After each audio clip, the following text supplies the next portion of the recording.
Yo, what's up, everybody? Welcome back to the Haunted Basement Studio. I'm your host, Triple B, and in this hardcore comic book review, we are going to be doing Night Dance Halloween, and this is a 4-part mini-series, and this story is absolutely crazy, and you're going to want to stick around to the end because the ending you will not believe and how brutal this book does get.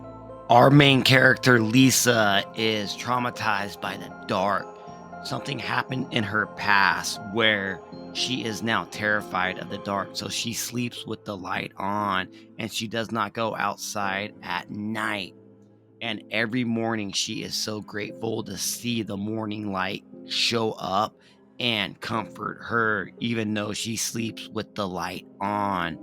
And almost every day she gets a note from a boy that she used to babysit in the past. And as she walks to her school, she realizes that he's always been there for her, even though she let him down. This is Halloween Night Dance, Chapter 1, The Shape in the Void. It is Monday, October 30th, and as Lisa walks to school, we cut to Chicago, where we're going to be introduced to Marcy and Ryan, and they are a married couple. And Marcy cannot get a hold of her family, and they live in Russellville. And so they decide that they're going to go ahead and leave Chicago and drive out to Russellville to check on Marcy's family. And now we cut to this abandoned house where there's a girl that's tied up against the wall, and she's all weak, and she's just now waking up, and she remembers she's with her boyfriend. She's like, that man took Ben. Where is Ben? And you hear from another room Ben yelling out, get off of me, as she is so scared, and she's trying to rip the rope that's wrapped around her neck off. And now Lisa is eating lunch outside of her school when Sean and Nikki, her friends, walk up to her and ask her how she's doing. And she says, well, it's just like every other day. And then Sean says, well, what are we going to do for Halloween? And Nikki says, well, I'm going to be skipping math class. He says, no, what are we going to do at night? And Lisa says, well, I'm just going to be staying home because my parents are out of town and I got to watch over the place. And Nikki says to Sean, well, you can come over to my house and we can watch horror movies. And Sean looks at Lisa and says, why don't you come over to Nikki's house with us?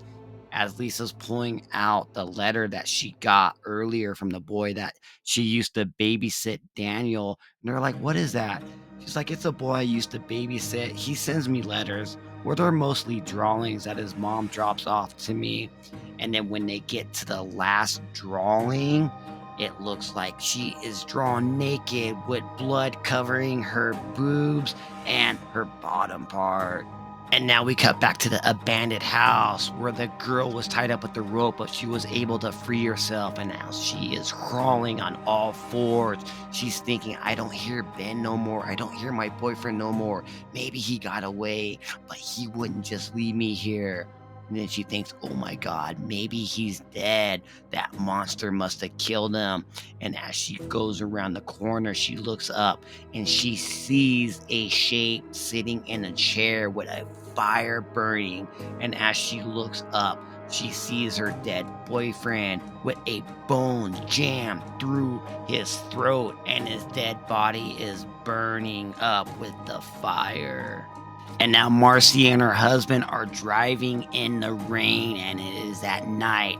As they pass the population sign of Russellville, Marcy says, you are so sweet for driving me here. And when we are all alone, I'm going to smother you with kisses. And then he looks at her and says, so that means that I'm going to get lucky? She says, be quiet. Don't spoil the anticipation. And now back in the abandoned house, the girl is trying to get away. She says, don't make a noise. Ignore the pain. Gotta get out of the door. Get out the door and run. And don't let him hear me. And she looks up at the chair and the shape is gone. Where did he go? She makes a bolt for the door and breaks through. And as she slowly starts to run away, you see the shape behind her, but he lets her go. And as she goes running in through the night, she runs into the road where Marcy and Ryan say, "Oh my God, there's somebody there." And Ryan hits her with the car, and the girl goes flying into the mud with the rain coming down. The windshield is all smashed. Ryan's busts his head on the steering wheel, and blood's coming down his forehead as the girl hit is laying in a puddle of blood. They're like, "Oh my God, Ryan, did we just hit somebody? Oh my God, did I just kill somebody?" As Marcy gets out of the car, she goes over to the body and she looks. She says, "Hey, I think she's still alive." But the shape Michael Myers appears behind her. And now Marcy hears something behind her, and she looks, and Michael Myers pulls out a knife and jams it right through her back, through her stomach. And Ryan yells, "No, Marcy!" He looked at me. He's not supposed to be real. He's not supposed to be. And Marcy says, "Help me," as Ryan is trying to crawl to her. "Let her go, please, let her go. Don't take her away from me. She's everything to me and nothing to you." As Michael Myers is holding up Marcy with the knife. And he says, "Don't fall asleep. Don't fall asleep. Baby, my God, baby, I can't move. Don't pass out. Please stay awake. Marcy, please don't leave. Oh my God, stay awake." As he passes out on the ground with the rain coming down with the dead body that he hit. And now our main girl Lisa is in bed and she's dreaming about when she was a kid. She would dress up as a ballerina for Halloween, but the little girls dressed as witches and the boys looking like goblins would chase her around. It was so much fun back then with those monsters on Halloween. But now these days, the monsters that live inside her head haunt her. And now Lisa walks outside to the mailbox where she finds another note from Daniel. But Sean pulls up in his mother's car and says, "Hey, I decided that there's no school for you today. It's time for us to have some fun. So let's go pick up Nikki. And there's that county fair that's just across the way. Let's go over there and check it out." And she says, "Yeah, let's have some fun." She's like, "I can't believe I just said that." And as they go pick up Nikki, it is Halloween, October 31st. End of chapter 1. Halloween Night Dance, chapter 2, The Silent Clown. Fear, it's everywhere. The dense black smog that suffocates an empty silence that devours your screams. Whenever you close your eyes, it waits for you. And now we see Lisa trapped in a dark basement, and she looks down on the ground and she sees Daniel there. She says, "Are you okay?" And she looks up at the door and it slowly starts to close as she runs up to it, but it shuts her in the darkness, in the blackness of night. And now the three of them make it to the fair where Sean wants to play with the clown animatronics, but it's not working quite right. Where Lisa starts to think about what's underneath that clown mask must be nothing but darkness, and how do they hide it? How do they live with it? Nikki says, "Hey, let's go to the ghost ride." And Lisa says, "Oh man, I can't." And they're like, "Oh, I forgot. How about you go on the carousel and ride around on one of the horses?" And as she does, she's going around in circles, but she sees a shape off in the distance staring at her, and it freaks her out. And now Sean and Nikki are asking, "Are you okay?" She's like, "Yeah, I must just be seeing things." Sean says, "Why would anybody be doing that, just staring at you?" And Nikki says, "Hey, dude, this is Russellville. Anything can happen." "Yeah, you're right." As Sean goes over to consult Lisa, Nikki is kind of bummed out because Nikki has a thing for Sean, but Sean has a thing for Lisa.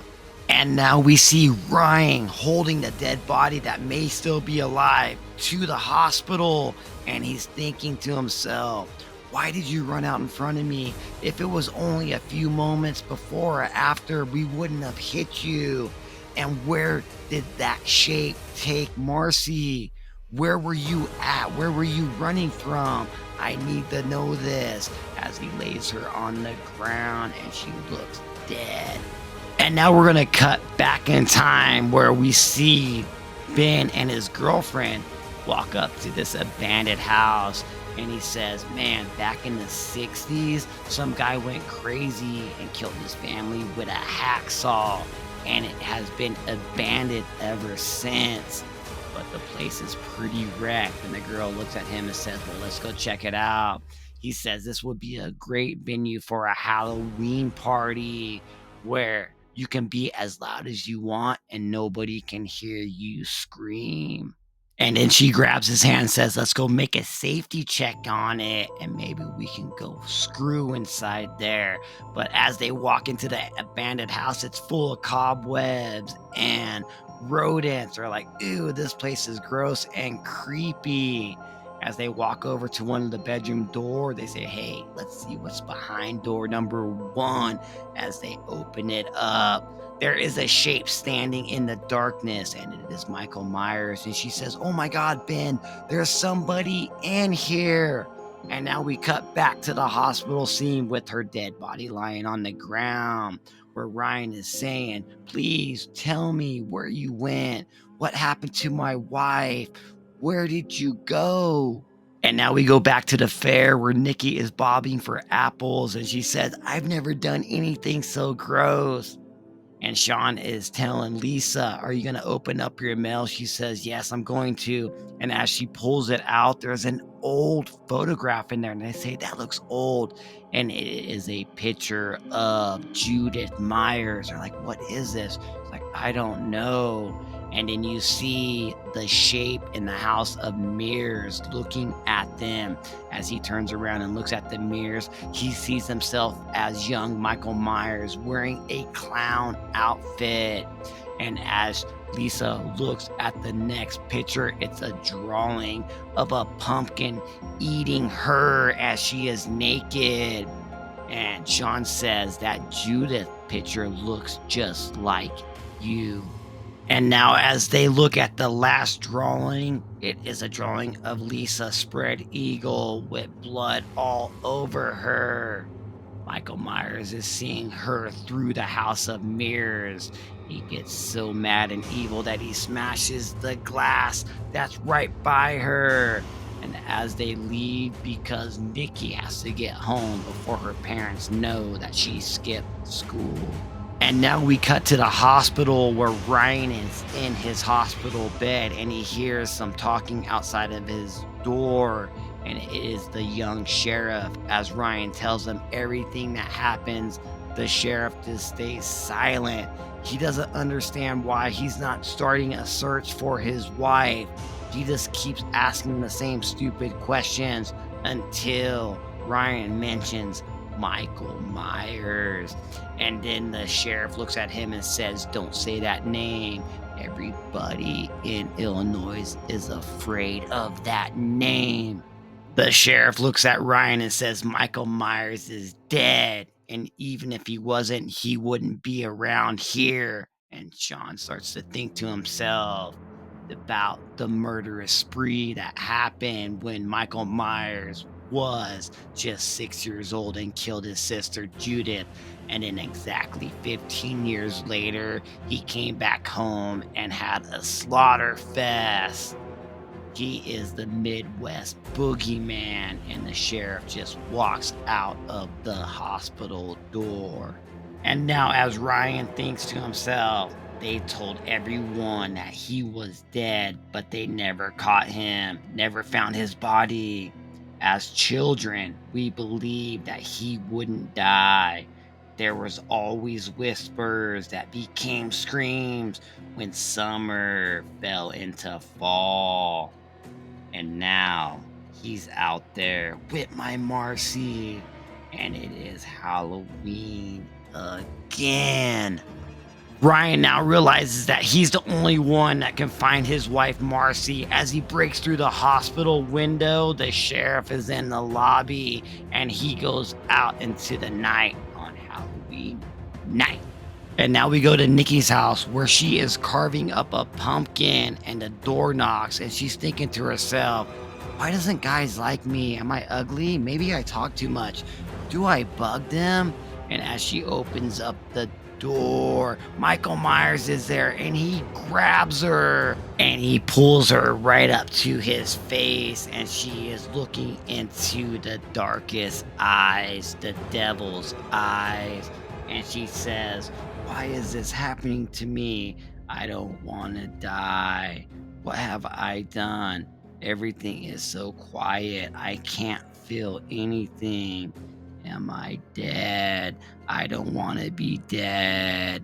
I don't. And now Michael Myers throws her on the ground and she slams hard on the hardwood floor. She says, I can still hear him. I can hear his footsteps walking around. He just closed the front door. He is still here. I must play dead. I must act like I'm dead so he doesn't know. But that may have been the wrong play because Michael Myers walks up to her and has an apple and jams it in her mouth. And then he paints a scary clown face on it. And then he pulls out his knife and jams it right in her throat. And she's laying there wondering, oh my God, my mom and dad are going to be so mad, as she slowly fades away into the darkness. And now Ryan, after he broke out of the hospital, he is searching the streets, but every house looks the same. Every street looks the same. As he's getting drowsy, he lays down next to a tree and he knows that the night is coming. Halloween night. End of chapter 2. Chapter 3, a rainbow with one color. Lisa and Sean now are sitting on her car and she is telling him what happened to her 2 years ago. She was babysitting Daniel and the night before it rained. So in the morning, you could still smell the rain in the air. And for some reason, she decided to take him outside, but she didn't tell his parents. And as they got to an abandoned house, Daniel took off running. As she said, Daniel, wait for me. She went running after him, but tripped on a rock. As Daniel went into the house alone, as she got up and dusted herself off, she ran into the abandoned house and opened up the door. I yelled out, Daniel. He ran into this house and I couldn't find him anywhere. And that's when I saw him bleeding. I thought he was dead. I screamed for help, but it wasn't help that came. We weren't alone in that house. There was somebody in the shadows, a man. And as I looked up from the basement, I see him. And I say, don't, as he slams the door. And now Lisa looks at Sean and says it was 2 days before the cops found us. And they sent a K9 unit out to follow the scent of the trail of the man that did this. And that K9 was found dead. And I didn't even speak for 2 years after that. And Daniel was changed forever. And now she says it's my fault, Sean. I did that to that little boy, but he still draws me pictures and his mom brings them to me, but I know that she hates me. And Sean looks at her and says, well, what about the new drawings? And she looks up at Sean and says, I really don't know. And now Ryan is hiding behind a tree as cops pass, and he's wondering why they are looking for him and not for his wife, Marcy, the lady that he met in college. And when they met, his life changed forever. all of a sudden he knew that destiny was real, that they were going to be married and be together forever. And yesterday he woke up next to her side, but today he woke up in hell. And now Ryan knows that Marcy's family lives in this neighborhood, and he just needs to find them because he knows that they will help him. And now Sean is walking Lisa into her house, and with the flick of her wrist, she turns on the light switch, and he thinks to himself, it's nowhere near dark. And now Sean says, look, you're clearly freaked out about those pictures. Why don't we just go over to Daniel's house and see what's going on? She says, no, it's too far, and the sun is going down. And now Sean tells Lisa maybe she should go take a shower that will clear her mind and make her feel better, because it always works for him. She says, well, what are you going to do while I take a shower? He's like, I don't know, I'll just kill your TV and watch some killer flicks.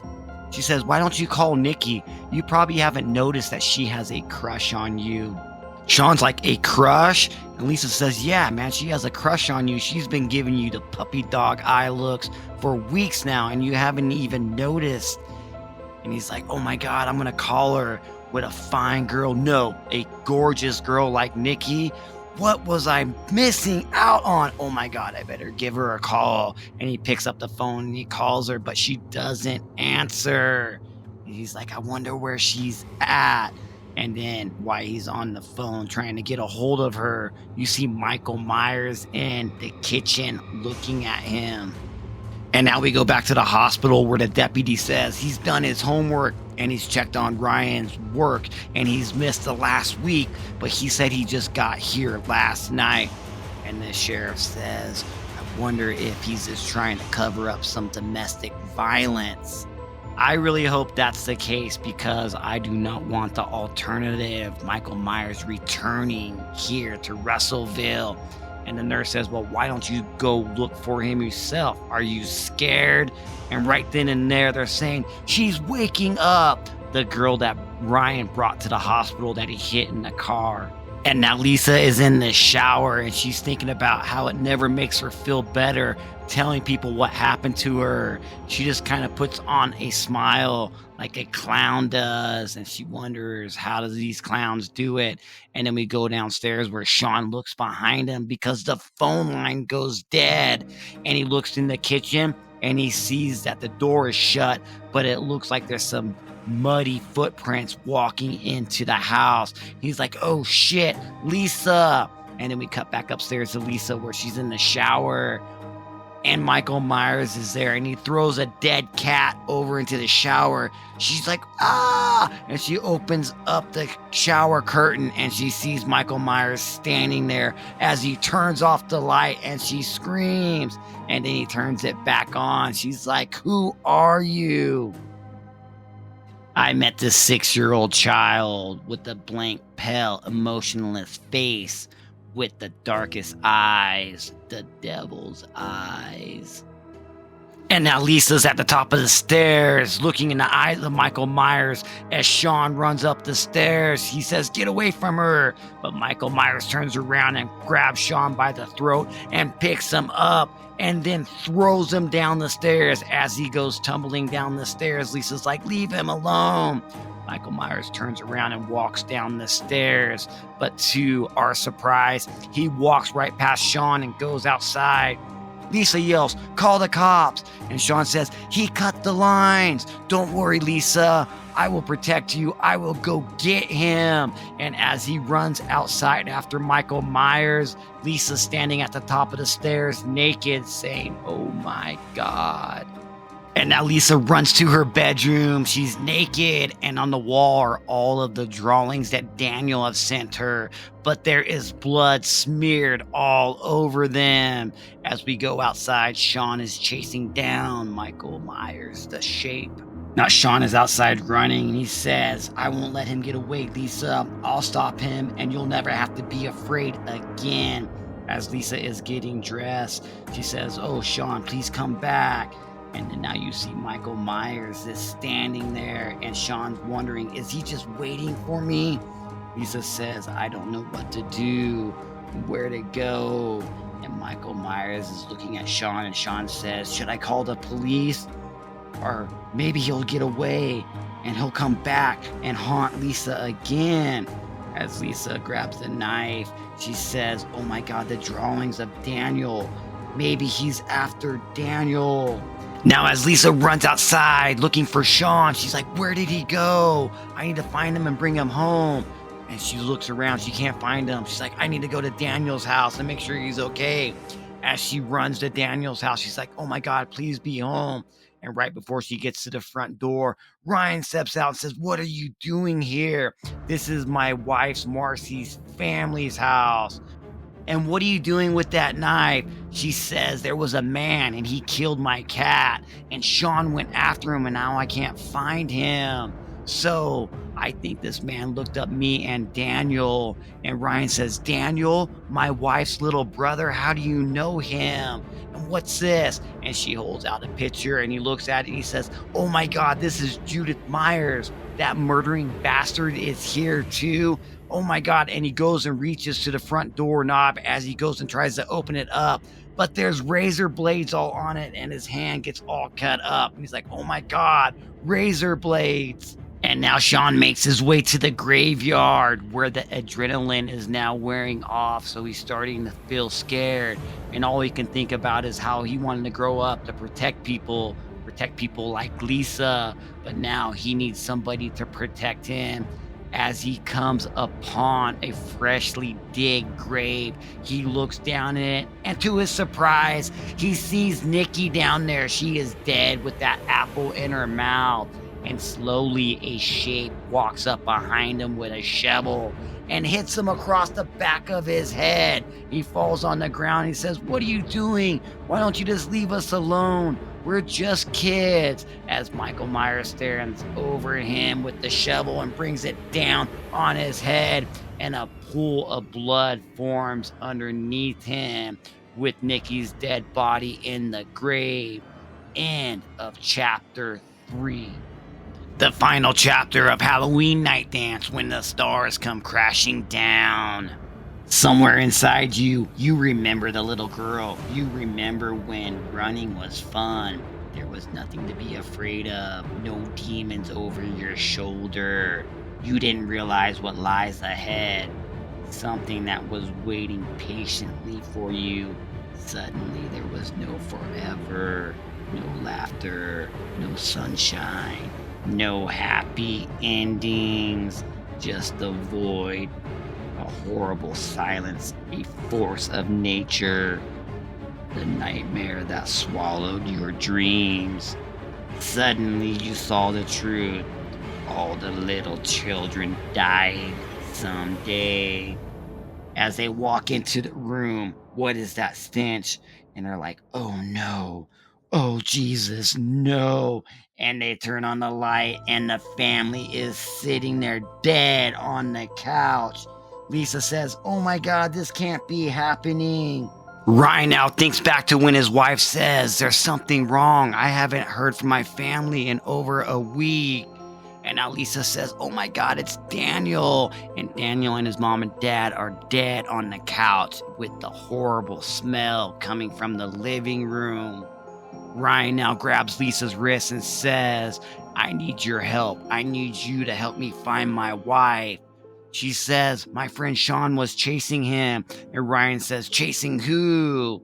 And she says, I don't know, the man with the mask. And Ryan says, I need you to tell me everything about this man. And she says, well, I was with Daniel in the house in the woods by the river. He must have looked us up. He's the one that was sending me these drawings. And now Ryan is pulling Lisa into the car and says, you're going to take me to him. He has my wife. As Lisa yells out to the people trick-or-treating, help! But they just let her go. And now we cut to the hospital where the sheriff is talking to the girl. Her name's Abby. She's saying, that man with the horrible mask, he killed Ben and he cut my wrist and he left me out to bleed. And then he was carving a girl's name in the wood. And the sheriff says, Abby, I need to know where. She says, the old farmhouse. the old Bowles place. And then a deputy says, "Sheriff, I just got a call matching the description of the car of our subject is by that location." And then the sheriff says, "Get everybody out there. We must go. And if it is Michael Myers, we better pray that it isn't, because we would be better off going to go fight the devil himself." And now we cut to Ryan and Lisa. They're in the woods and they can't go any further in the car. So he gets out of the car and says, "We must go on foot and you're going to show me where he is at." And she says, "I can't. I'm so scared." He says, "Don't worry. I will protect you." As he looks at Lisa and he starts to think, "Oh my God, she's shaking. She's terrified, but I can protect her." And as they start walking down the trail, you see little candies that his wife was feeding him, and the candies lead right up to the door of the old Bowles place. As they walk in, she's like, "Please don't let me go in there." He's like, "Don't worry, I will protect you." And the candy trail leads right up to Marcy. She's spread eagle on the ground, the candy leading right up to her. They look at her head, and she's carved up like a jack-o'-lantern with a light in it, and her face is glowing. And now you hear over the police radio, suspect Ryan Nichols has been seen heading in the direction of the interstate with an unidentified girl. We believe she's a teenager, but we have no name yet. We also believe he kidnapped her. Suspect is armed. Abby provided more information. She has no recollection of Ryan, so the Myers stories holds. Something about a box of glass. And Lisa yells, "He's here!" as Michael Myers is in the rafters as he jumps down with a knife. Ryan has a knife himself and says, "I'll kill you, you bastard!"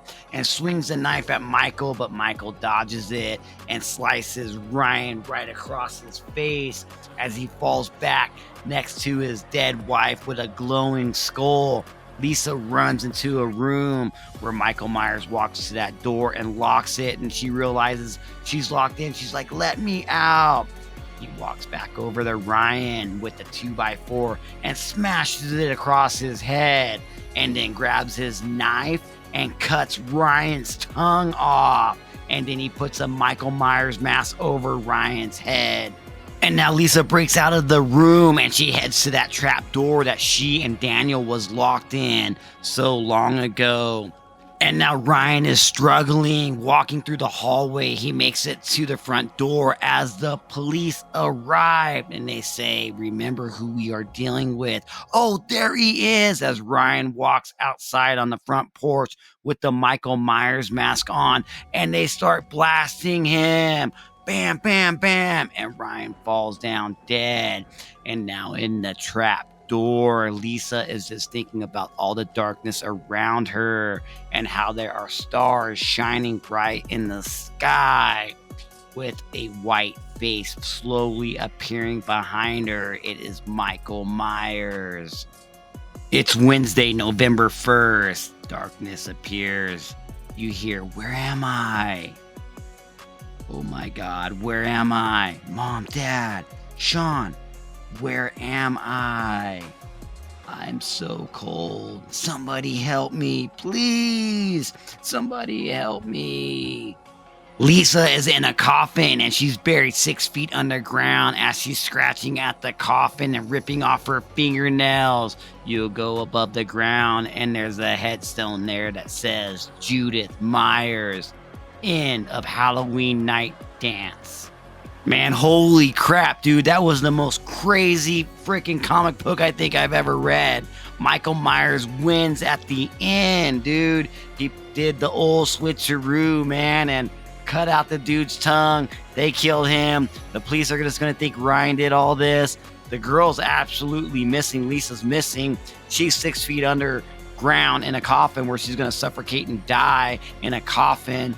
Oh my God, dude, that is absolutely brutal what Michael Myers did. He was so smart in this freaking comic book, in this story. This shit absolutely blew my mind. This is bleeping crazy story. I fucking love it. and I don't care for shit no more.